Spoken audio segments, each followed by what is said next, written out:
नमस्कार दोस्तों, ट्रिकी गुरु अमित गुप्ता के YouTube चैनल में आज आपका फिर से स्वागत है। दोस्तों आज मैं आपके लिए लेकर आया हूं संविधान की क्लास 2।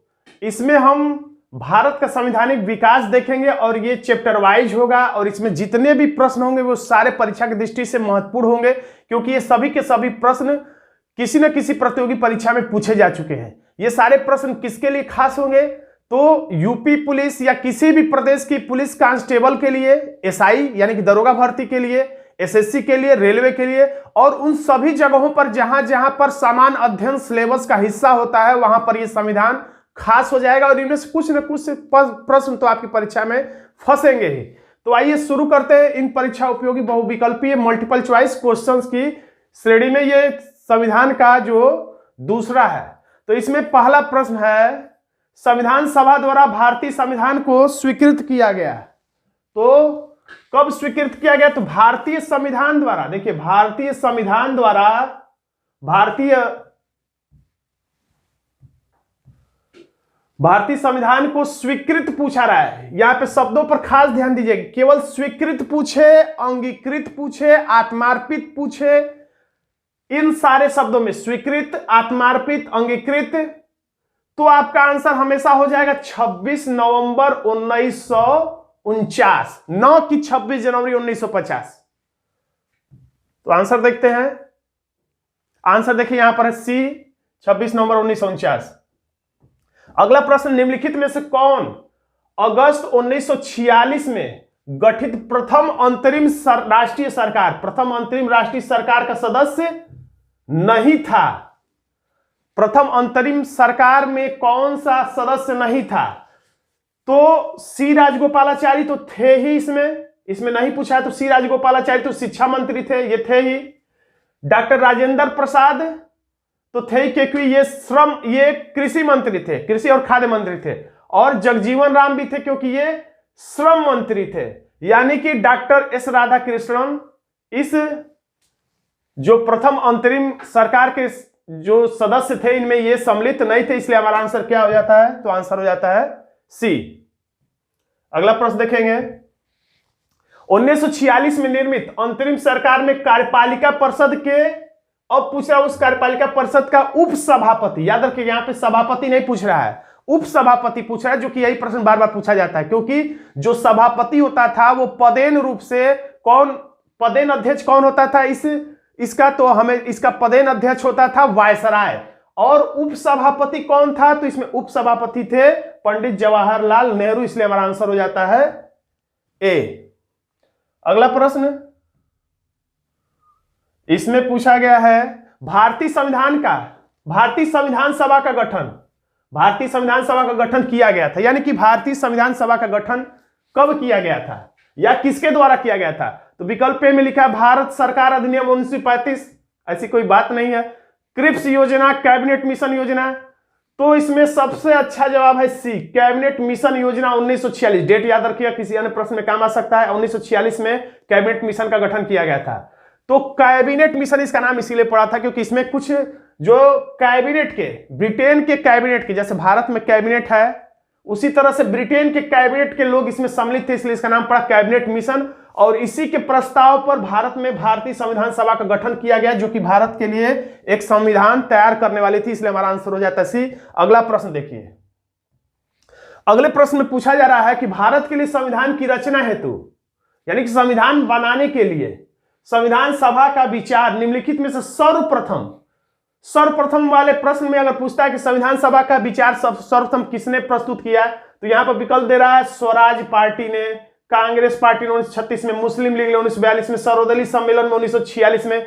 तो इसमें हमारा आंसर क्या हो जाएगा? इसमें हमारा आंसर हो जाएगा ए, स्वराज पार्टी ने 1934 में। स्वराज पार्टी ने 1934 में रांची में एक मीटिंग की थी, जिसमें यह कहा था कि भारतीय संविधान को भारतीयों द्वारा बनाया जाना चाहिए और इसकी मांग रखी थी अंग्रेजों के सामने। तो हमारा आंसर हो गया ए। अगला प्रश्न है, इसमें पूछा जा रहा है कि भारतीय संविधान सभा की स्थापना की गई थी।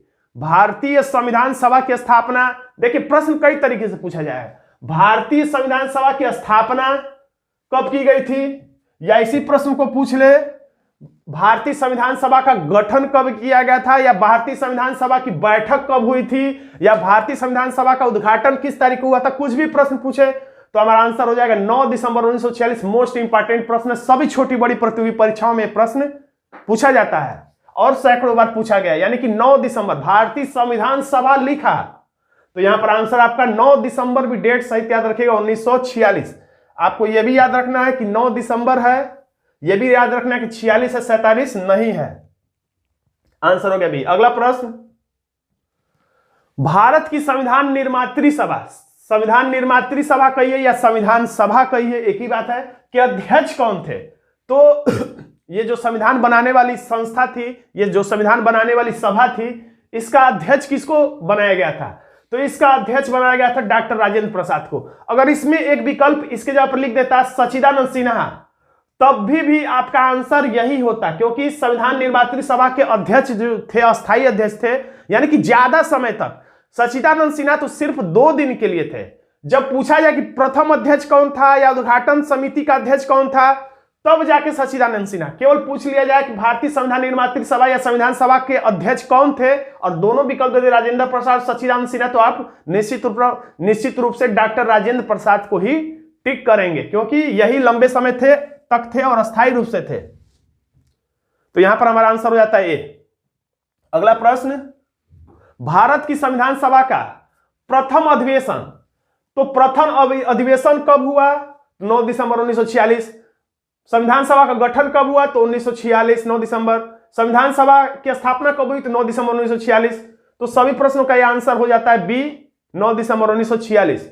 अगले प्रश्न में पूछा जा रहा है भारतीय संविधान सभा के उद्घाटन, देखिए यहां पर उद्घाटन लिख दिया है, उद्घाटन अधिवेशन की अध्यक्षता की गई थी, यानी जिस दिन उद्घाटन हुआ था 9 दिसंबर 1946 ईस्वी को, उस दिन जल्दी में किसने अध्यक्षता की, तो जो सबसे उसमें बुजुर्ग थे या सबसे बड़े थे, वरिष्ठ थे, सच्चिदानंद सिन्हा, तो उन्हें ही इस उद्घाटन अधिवेशन की अध्यक्षता का कार्यभार सौंपा गया और बाद में सर्वसम्मति से डॉक्टर राजेंद्र प्रसाद को संविधान सभा का निर्विरोध रूप से अस्थायी अध्यक्ष चुन लिया गया। 9 दिसंबर से लेकर 11 दिसंबर तक, यानी कि केवल 2 दिन सच्चिदानंद सिन्हा थे और 11 दिसंबर को फिर चुन लिया गया किसको, डॉक्टर राजेंद्र प्रसाद को। हमारा आंसर हो जाता है बी।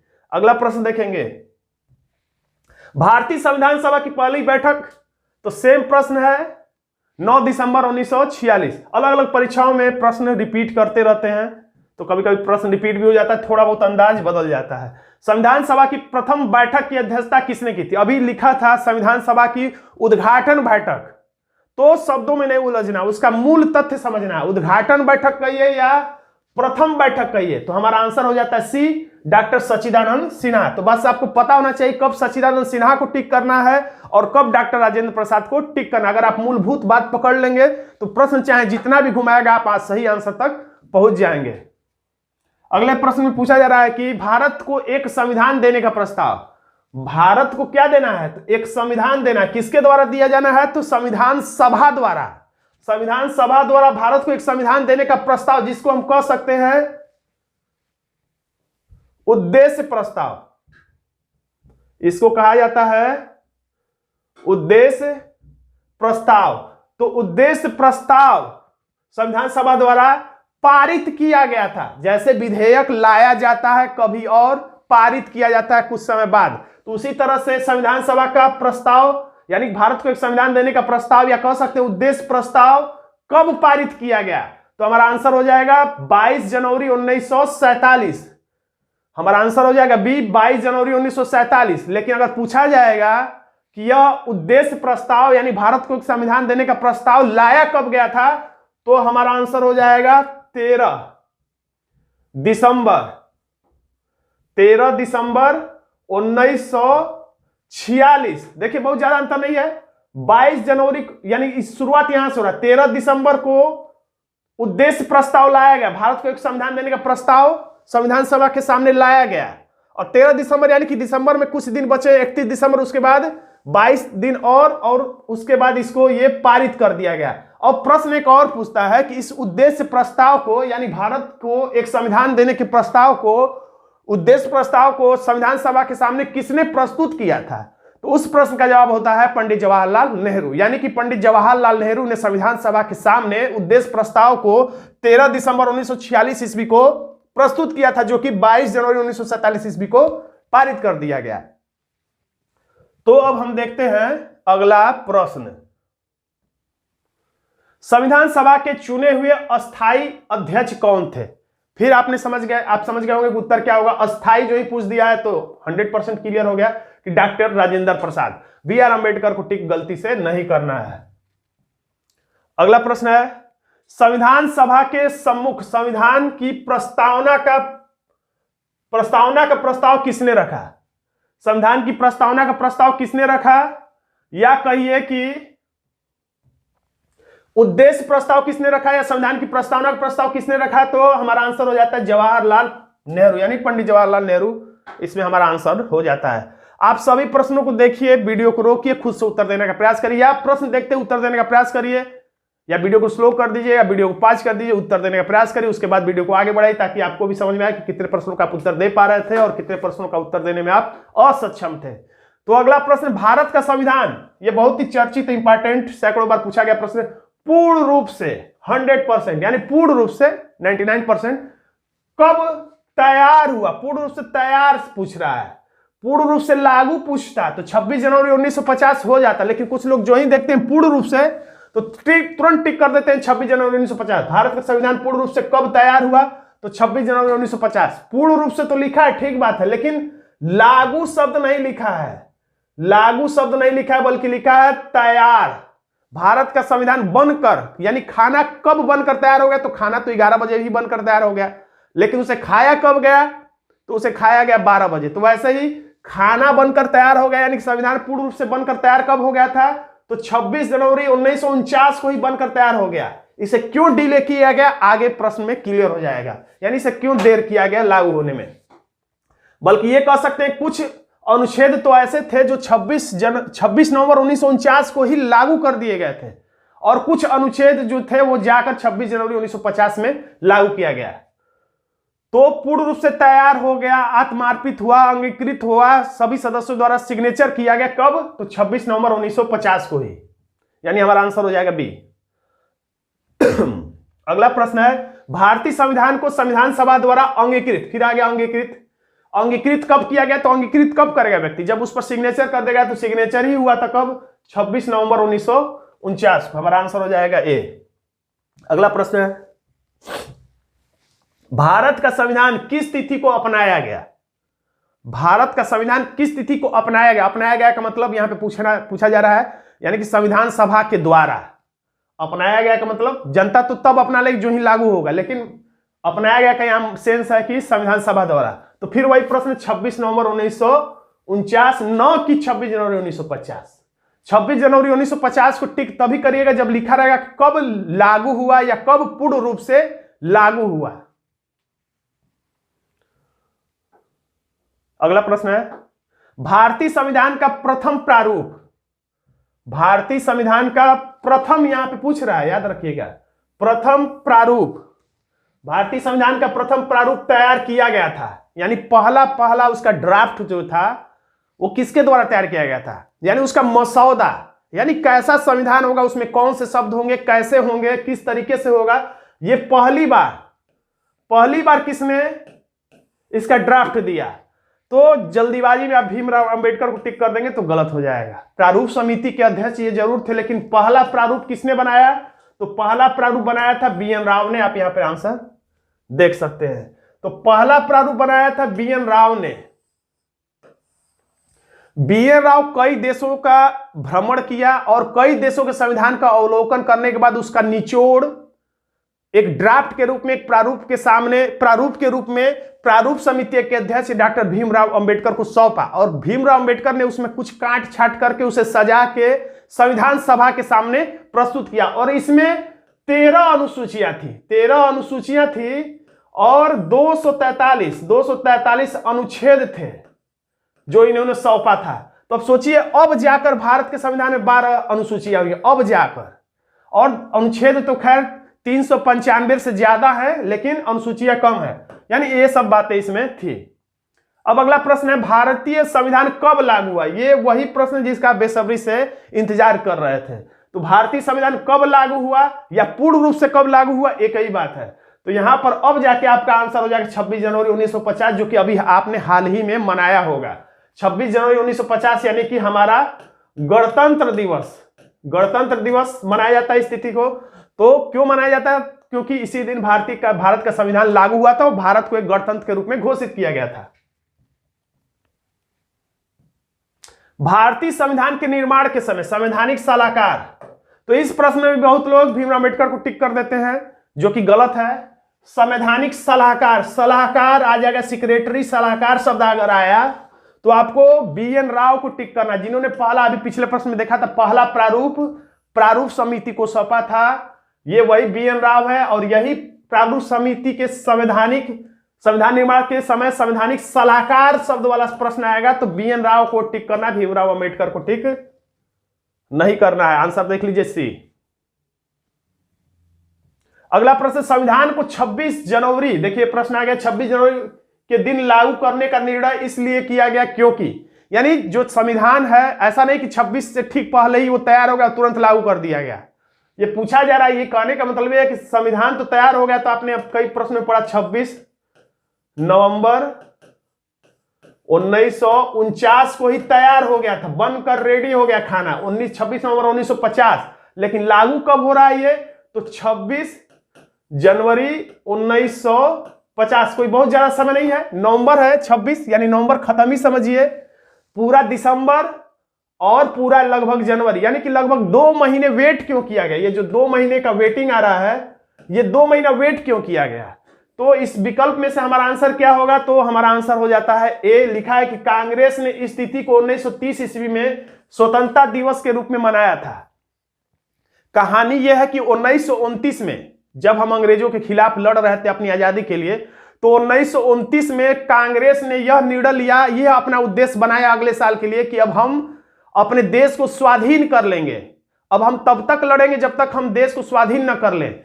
और 1929 में जो अधिवेशन हुआ था, 1929 में जो अधिवेशन हुआ था उसमें यह भी निश्चित किया गया कि अब हम लोग अगले साल हमेशा 26 जनवरी के दिन क्या मनाएंगे? तो स्वाधीनता दिवस के रूप में हम लोग मनाएंगे। उन्होंने ये डिसीजन लिया 1929 में, देश को पूर्ण स्वराज प्राप्ति को अपना लक्ष्य घोषित किया और कहा कि अब हम लोग 1930 ईस्वी से हर साल 26 जनवरी को स्वाधीनता दिवस के रूप में मनाएंगे। यानी कांग्रेस के लोगों ने 26 जनवरी को स्वाधीनता दिवस के रूप में मनाना शुरू कर दिया प्रतीकात्मक रूप से। तो 26 जनवरी को ये लोग स्वाधीनता दिवस मनाते थे, लेकिन गलती से हमारा देश आजाद कब हो गया? तो 15 अगस्त 1947 को ही आजाद हो गया, यानी कि 15 अगस्त को आजाद हुआ। जबकि हम लोग स्वाधीनता दिवस कब मनाते थे, यानी कि आजादी दिवस कब मनाते थे? तो हम लोग आजादी दिवस मनाते थे 26 जनवरी को। हम लोग आजादी मनाते थे 26 जनवरी को, लेकिन हमारा देश आजाद हुआ अगस्त में।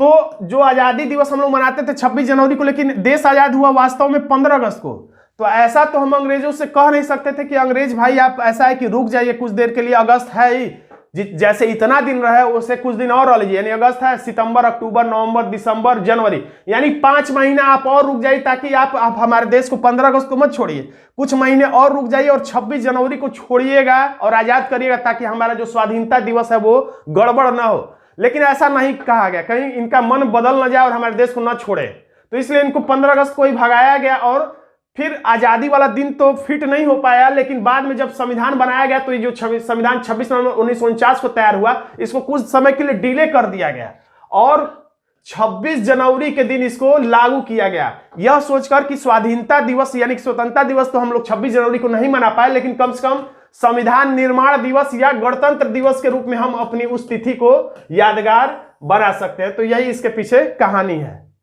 मैंने इतना इसलिए बता दिया ताकि ये प्रश्न आपको कभी भूले नहीं, क्योंकि कई परीक्षाओं में प्रश्न पूछा गया है। संविधान सभा में वयस्क मताधिकार, वयस्क मताधिकार का मतलब जो भी वयस्क है, जितना भी उम्र रखा जाए, 16 साल चाहे 18 साल, जो भी उम्र रखा जाए, तो उस उम्र का हर व्यक्ति वोट डाल सके, मतदान कर सके। ऐसा नहीं कि जिस व्यक्ति के पास इतनी संपत्ति होगी वही वोट डालेगा, जो व्यक्ति इतना शिक्षित होगा वही डालेगा, ऐसा कोई बाध्यता ना हो। वयस्क मताधिकार का मतलब जो भी वयस्क हो वो वोट डालेगा। तो लेकिन किसने कहा कि 15 वर्ष तक इसको स्थगित कर देना चाहिए, यानी टाल देना चाहिए, 15 साल तक सभी को वोटिंग का अधिकार नहीं देना चाहिए। तो ऐसा कहा था मौलाना अबुल कलाम आजाद ने। लेकिन राजेंद्र प्रसाद और एस राधाकृष्णन और कई नेताओं ने इसका विरोध किया और इसको डायरेक्ट जिस दिन हमारा देश आजाद हुआ उस दिन से ही तुरंत वयस्क मताधिकार को अनिवार्य कर दिया गया, यानी कि वयस्क मताधिकार यानी सभी लोगों को मत देने का अधिकार दिया गया। अगला प्रश्न, निम्नलिखित में से किसने सुझाव दिया था कि भारत की स्वतंत्रता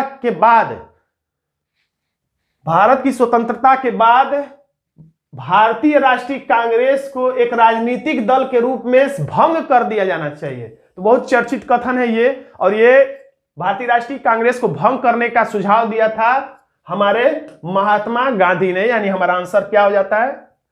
डी हो जाता है आराम से।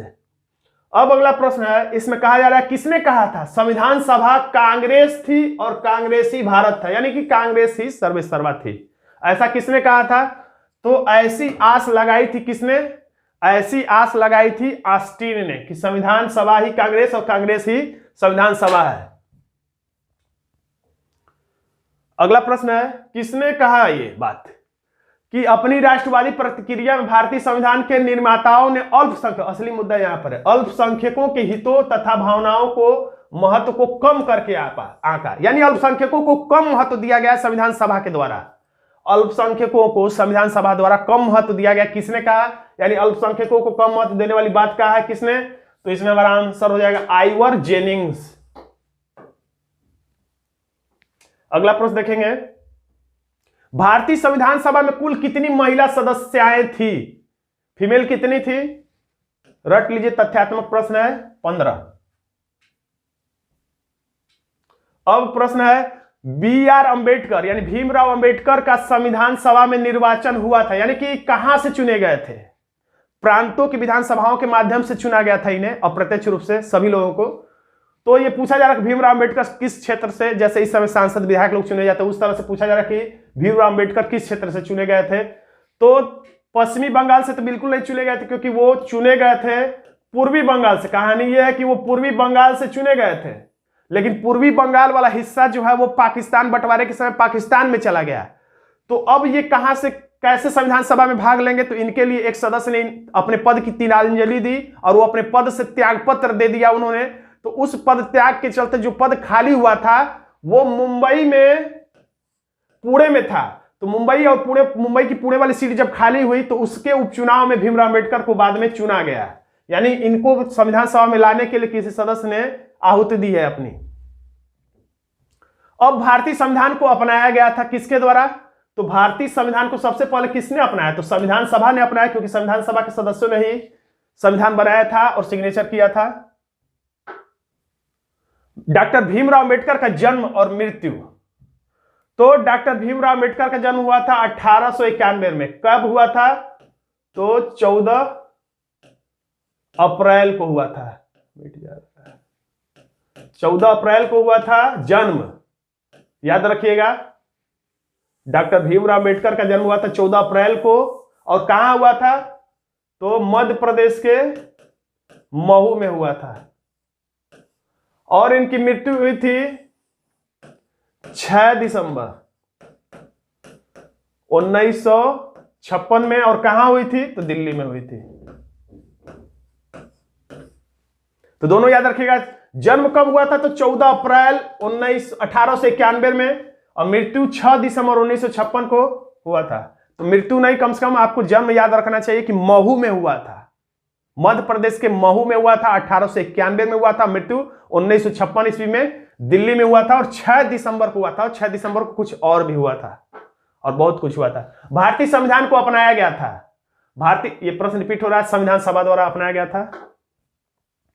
अब तृतीय गोलमेज सम्मेलन की जानकारी दे रहा है कि कथनों पर विचार करिए, उसके बताना है कि इसमें कौन सा सही है।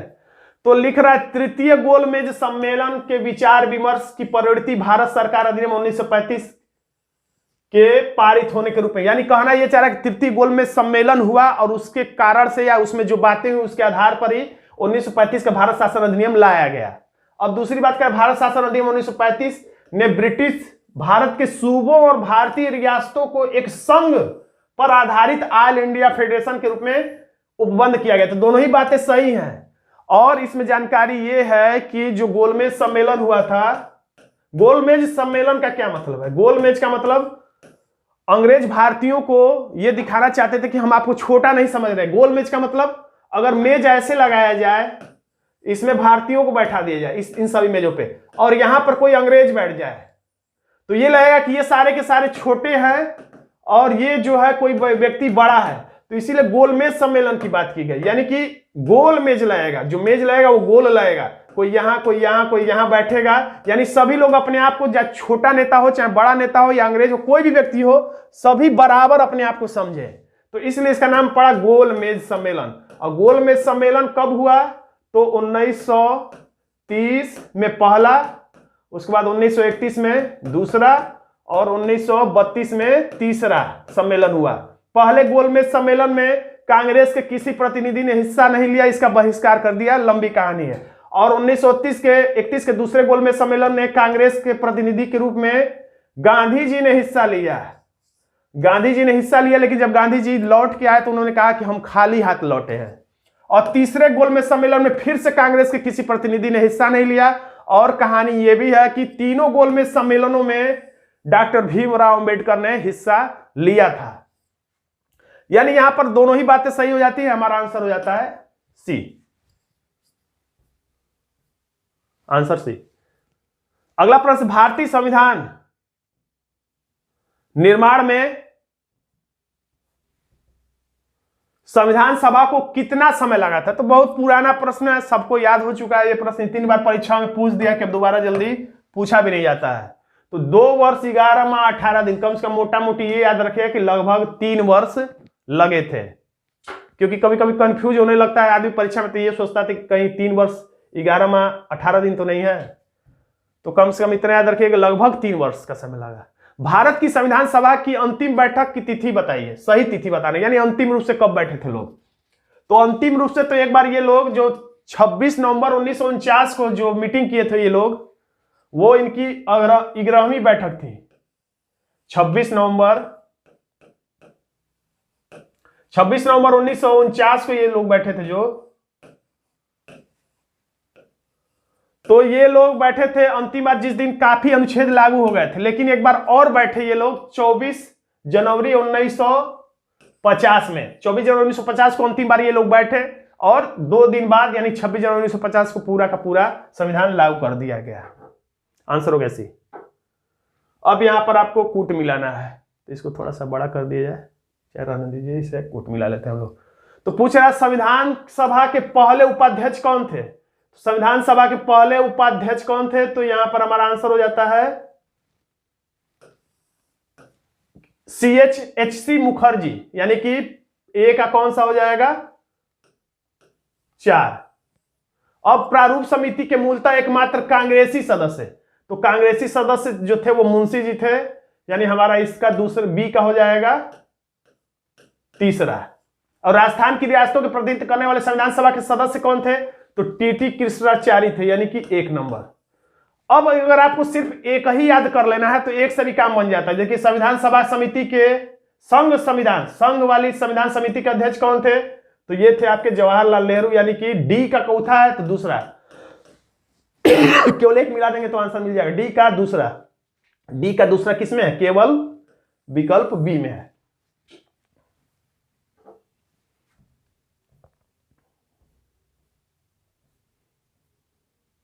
भारतीय इतिहास के संदर्भ में प्रांतों से संविधान सभा के सदस्य विकल्प में है उन प्रांतों के लोगों द्वारा सीधे निर्वाचित हुए थे। तो गलत है, सीधे निर्वाचित नहीं हुए थे, इससे पहले ही चुनाव हो चुका था। अब फिर जब संविधान सभा का गठन करना था तो कहा गया कि अब दोबारा चुनाव करके समय और पैसा खर्च क्यों किया जाए, बल्कि जब अभी हाल ही में चुनाव में जो लोग चुने गए हैं उन्हीं के माध्यम से हम लोग संविधान सभा का गठन कर लेते हैं। तो सीधे निर्वाचित नहीं हुए थे। भारतीय राष्ट्रीय कांग्रेस तथा मुस्लिम लीग द्वारा नामित हुए थे? तो नहीं, ऐसे केवल 2 ही पार्टियां नहीं थी। प्रांतीय विधानसभाओं द्वारा निर्वाचित हुए थे, तो यही बिल्कुल सही, प्रांतीय विधानसभाओं द्वारा निर्वाचित सदस्यों को ही इसमें शामिल किया गया था, जो 10 लाख की जनसंख्या पर एक थे। हमारा आंसर हो जाता है सी। भारतीय संविधान का प्रारूप तैयार करने वाली संविधान सभा के सदस्यों को, यानी कि प्रारूप तैयार करने वाले सदस्यों को, विकल्प ए ब्रिटिश संसद द्वारा नामित किया गया था, नहीं। गवर्नर जनरल द्वारा नामित किया गया था, नहीं। विभिन्न प्रांतों की विधानसभाओं द्वारा चुना गया था। पिछला ही प्रश्न थोड़ा सा घुमा के पूछ रहा है।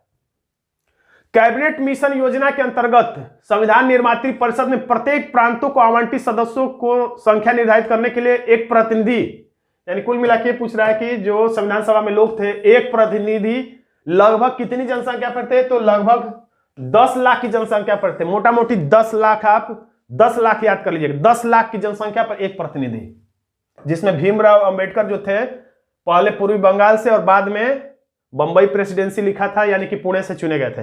एक निर्वाचित संविधान सभा द्वारा भारत के संविधान का निर्माण का प्रस्ताव किया गया था। एक संविधान सभा है, संविधान सभा द्वारा संविधान का निर्माण, यह बात किसके द्वारा किया गया था? तो वैसे तो आपने कैबिनेट मिशन देखा है, लेकिन यहां पर कैबिनेट मिशन विकल्प में नहीं है, तो अब हमारा आंसर चला जाता है उससे पहले के इतिहास में।